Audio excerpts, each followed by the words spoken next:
নমস্কার বন্ধুরা, আজকে আমি আবার চলে এসেছি নতুন আরেকটি রেসিপি নিয়ে, পমফ্রেট মাছের ফ্রাই।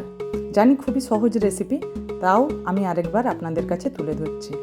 এই মাছটি ফ্রাই করার জন্য আমি যেভাবে করি সেটি আপনাদের কাছে তুলে ধরলাম।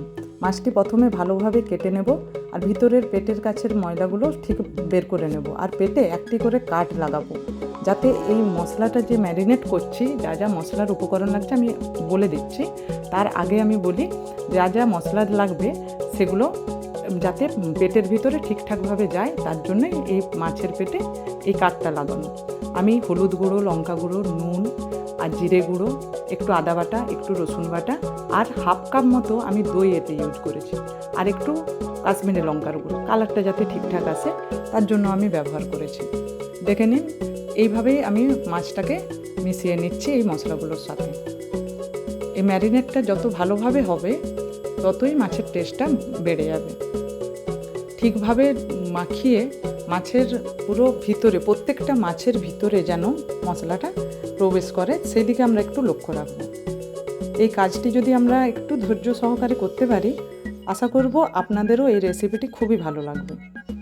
দেখেছেন, এই যে কাঠগুলো, এমনভাবে মশলাটা আমি দেব যাতে এর ভেতরে চলে যায়, তাহলে এই মাছের খেতে ভীষণ ভালো লাগবে। আমি জানি এই মাছ অনেকেরই খুবই পছন্দের। এইভাবে একবার করে দেখবেন, আপনাদের অবশ্যই ভালো লাগবে।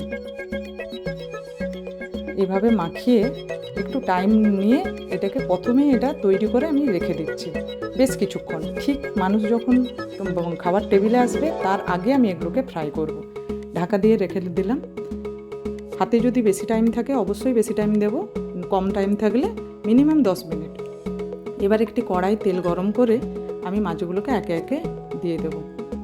উলট পালট করে ঠিক লাল লাল করে আমি ভেজে নেব, একটু ধিমে আঁচে। এবার একটি প্লেটে আমি তুলে নিচ্ছি। দেখুন কিভাবে ভাজা হয়ে গেল, খুব সুন্দর দেখতেও লাগছে। এমনিতে মাছটা খুবই সুন্দরী। এবার সাজিয়ে নিচ্ছি একটু ধনেপাতা, আর উপর থেকে একটু লেবু দিয়ে দেব। যখন আপনার বাড়িতে কোনো গেস্ট আসবে এইভাবে পরিবেশন করে একবার দেখবেন, অবশ্যই সকলে আপনার কথা মনেও রাখবে, আর এই মাছটার স্বাদ তাদের মুখে লেগে থাকবে। ধন্যবাদ।